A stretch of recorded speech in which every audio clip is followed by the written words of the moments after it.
Kapuso star ngayon. Sa aming ikalimang taon, ang mga mahalagang eksena ay babalikan kasamang isang certified SC baby, Miss Marian Rivera. Si Marian Rivera po ay espesyal sa aming mga taga-Showbiz Central dahil halos sabay po ng aming programa ang pagpipik ni Miss Marian Rivera dito sa Showbiz via Marimar. Naalala mo ba yun? Oo naman. Siyempre kung meron man akong soap opera na hindi makakalimutan, Marimar yun. At saka di ba yung sinundan natin yan hanggang doon sa nag-audition ka? Sinundan niya ng Showbiz Central hanggang doon sa in-announce sa'yo. Sinabahan pa namin yung manager mo si Pope, parang surprise yun. Hanggang sa finally nag-first day ka na nga ng baby. Hanggang sa nilaunch na. Di ba ang bongga? Sobra. Anniversary rin sa'yo. Naman!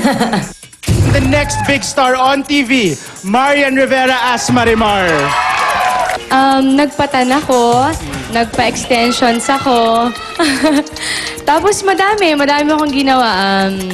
Basta yung nagpakulo, tiniray namin, lahat. At that time, si Marian ay masasabi mong parang diamond in the rough. Kasi nung nakita namin siya, she had great potential. Napakaamo ng mukha.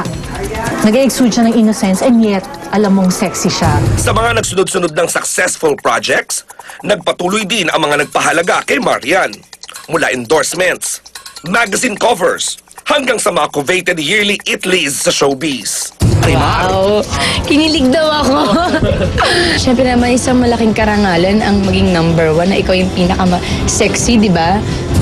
Hanggang ngayon, may mga fans ka, tuloy-tuloy yung panawagan. Kailan na ba magko-cover ng FHM si Miss Marian Rivera to think na ikaw pa lang yung nag-1 na hindi mo nagko-cover? So, kailan na ba finally? Wala na maisip. Mali mo this year. Pag i-invite nila ako, mali mo pag i-invite nila ako, pumayag na ako this time. Pwede. Kasabay ng lahat ng blessings, hindi nakaiwas si Marian sa mga intriga. May anak na si Marian Rivera. Nakakaloka. Naiyak talaga ako noon. Hindi po ako perpektong tao. Hindi po perpekto ang buhay ko. Pero wala po akong tinago sa inyo. Lahat binigay ko sa inyo. Yung bang pinaka-na-apektuhan? Oo, yun talaga. Yung buntis issue. Kasi nakabago ka rin. Time, di ba? Sabi ko nga, saan kaya nila pulot yung buntis ako? Buti pa sila alam nila.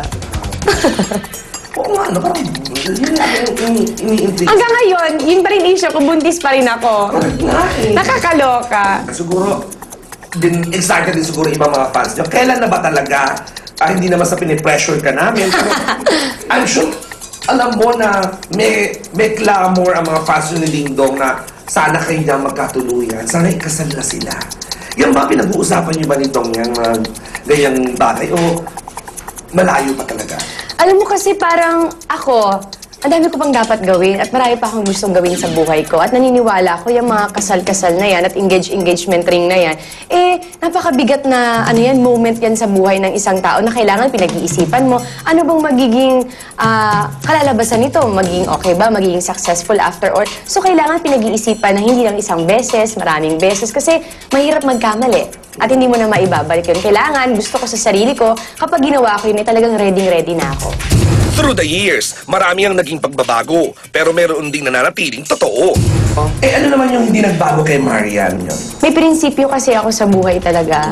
At may mga bagay na pinapasalamatan ko na nangyari sa buhay. Ever since, kahit hindi ako artista, kapag may nangyari maganda sa akin, hindi ako nakakalimot na magpasalamat talaga. Kapag may magandang binigay sa'yo at pinahalagahan ka nila, ibabalik ko yun sa kanila. Alright, anong bang naasahan or gusto ni Marian sa next 5 years? Next 5 years, nandito pa rin ako kasi mag-anniversary uli kayo, mag-guest uli ako dito. At tatanungin mo uli ako, after 5 years, kamusta si Marian Rivera? Di ba? May chance. Kung after 5 years, mga Mrs. Dantes ka na rin, may chance ka na. Mali mo, Mrs. Lapus. Yun lang, maraming salamat. Thank you.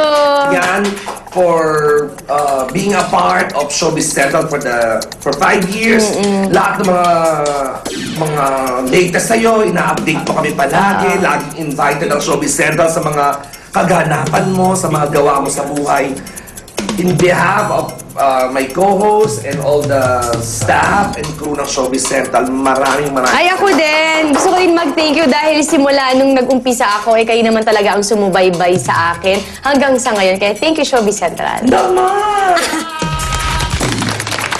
Tama! At agad nandito ang Showbiz Central. Makakaasa ka, Maria. Nandito kami para sa iyo. Alright! Now, on their final week, magpapaalam na po sa Primetime TV ang inyong paboritong top rating soap, ang Biritera. Naku, nakakalungkot naman yan. Kasama natin ngayon ang mga bida ng inyong paboritong soap, Liza De Castro, Rich Asuncion, si Nomer, si Barbara Miguel at si Rose Anmagan. So eto na, ano ba ang mamimiss ninyo sa Biritera? Aba, ang takal nyo rin yung show niya. Iba ang bonding daw nyo dyan eh. Yes, at syempre nagpapasalamat kami sa lahat ng nanonood ng Biritera. Syempre, personally, ang mamimiss ko dito, yung pananakit ko kay Rose. Handa, joke lang. Oo nga pala, ikaw yung kontrabida, no? Ang pinaka-mamimiss ko, yung mga natututunan ko sa mga kasama ko doon. Kay Miss Angelica de la Cruz, and kay Miss Liza De Castro, yung mga tinutulong Alam, niya Papa sa Dennis akin. Trillo ko, alam mo na. Yes, Pa, love you, happy birthday. At syempre sa mga director namin, Direk Mario J. De Los Reyes at Direk Rado Peru, sa mga itinuro nila sa akin. Naku, ito na. Ano ba ang dapat abangan ng ating mga kapuso sa inyong final week, Liza? Nako, may mawawala. Ay, aray Abangan ko. nyo kung sino. At meron din magtatagpo, may magbabate. So marami pang kailangan abangan. Huwag po kayong bibitaw sa Biritera. 5 huling araw na lang. Nako. So yan, maraming salamat po sa lahat ng sumuporta sa amin. Sa lahat ng mga hindi nagsawa. Sa mga batang ito. Ayan, na makukulit at maharot.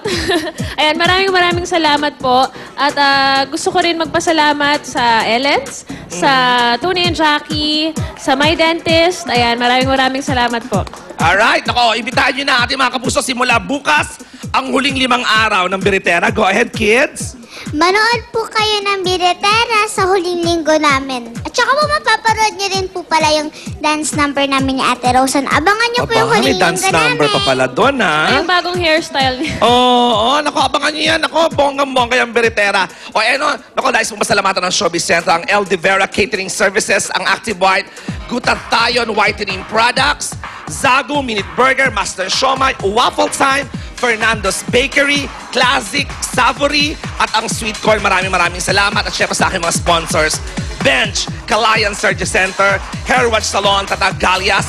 Mamayang gabi mga kapuso, Mother's Day naman. Punta kayo sa Clowns, Quezon Avenue.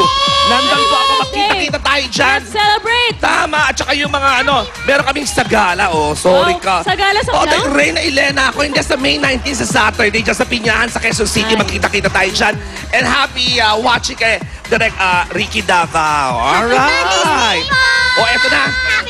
Maya-maya abangan po ninyo si Miss Jenny Mercado sa The Story of Your Life. Samantala, eto na, up next, ang mga Boracay yung Boracay report namin kayo na sinasabi ko sa sinorpresa ni Miss Bianca King, si Papa ang aming Papa Dennis Trillo. Nakikiamin talaga ako, ambisyosa.